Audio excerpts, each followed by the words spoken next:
Welcome to खोलो किताब। आज हम क्लास 6 की वर्कशीट नंबर 29 करेंगे हिंदी की, जो 26 अक्टूबर को आपको दी गई है। अगर आप चैनल पे नए हैं तो इसको सब्सक्राइब कर लें और वीडियो पसंद आने पे लाइक, कमेंट और शेयर करना ना भूलें। तो चलिए देखते हैं। सबसे पहले विद्यार्थी अपना नाम लिखेंगे, यह कक्षा अध्यापक का नाम हो जाएगा। तो ये हिंदी की काफ़ी वर्कशीट से हम नादान दोस्ती पढ़ रहे थे, उसका अगला हिस्सा हम इसमें पढ़ेंगे। प्यारे बच्चों, प्रेमचंद द्वारा लिखी कहानी नादान दोस्त के पिछले भाग में हमने जाना कि कैसे केशव व श्यामा द्वारा चिड़िया के अंडों की देखभाल करने के बावजूद भी अंडे नीचे गिरकर फूट जाते हैं। आज हम कहानी के अंतिम भाग को पढ़ेंगे। तो चलिए। माँ ने केशव से पूछा, क्यों रे केशव भीगी बिल्ली बना खड़ा है? ये मिलना मतलब डर के। माँ, तू वहाँ पहुँचा कैसे? श्यामा, चौकी पर स्टूल रखकर चढ़े अम्मा जी। केशव, तू स्टूल थामे नहीं खड़ी थी? अब उसको लगा कि जैसे श्यामा ने तो उसका नाम ले दिया कि स्टूल पे चढ़ा था, तो केशव ने कि कभी श्यामा बच जाए और मैं अकेला फंस जाऊं। तो केशव ने बोला, क्यों, तू भी तो स्टूल को पकड़े खड़ी थी। श्यामा, तुम्ही ने तो कहा था। माँ, तू इतना बड़ा हुआ, तुझे अभी इतना भी नहीं मालूम कि छूने से चिड़िया के अंडे गंदे हो जाते हैं, चिड़िया फिर उन्हें नहीं सेती।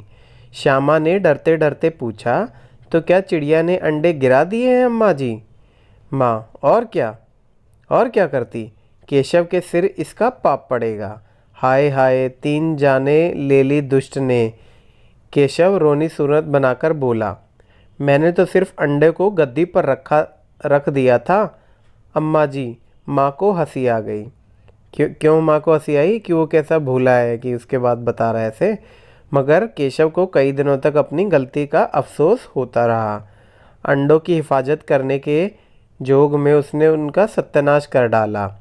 इसे याद कर वह कभी कभी रो पड़ता था।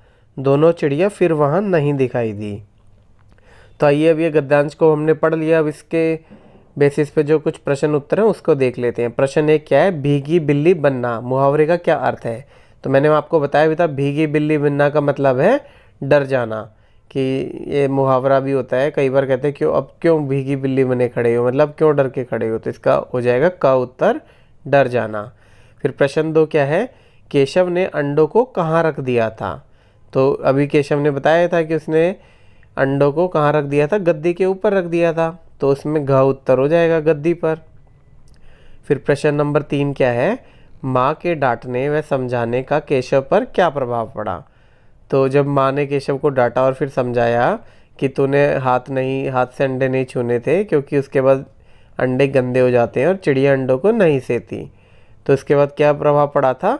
माँ की डांटने व समझाने से केशव को अपनी गलती पर अफसोस होता रहा, क्योंकि अंडों की हिफाजत करने के योग में उसने उनका सत्यानाश कर डाला था। अब गतिविधि क्या दी गई है आपको यहाँ? अगर आप केशव के स्थान पर होते तो कैसा महसूस करते, लिखिए। तो केशव के स्थान पर होता तो हम क्या करते?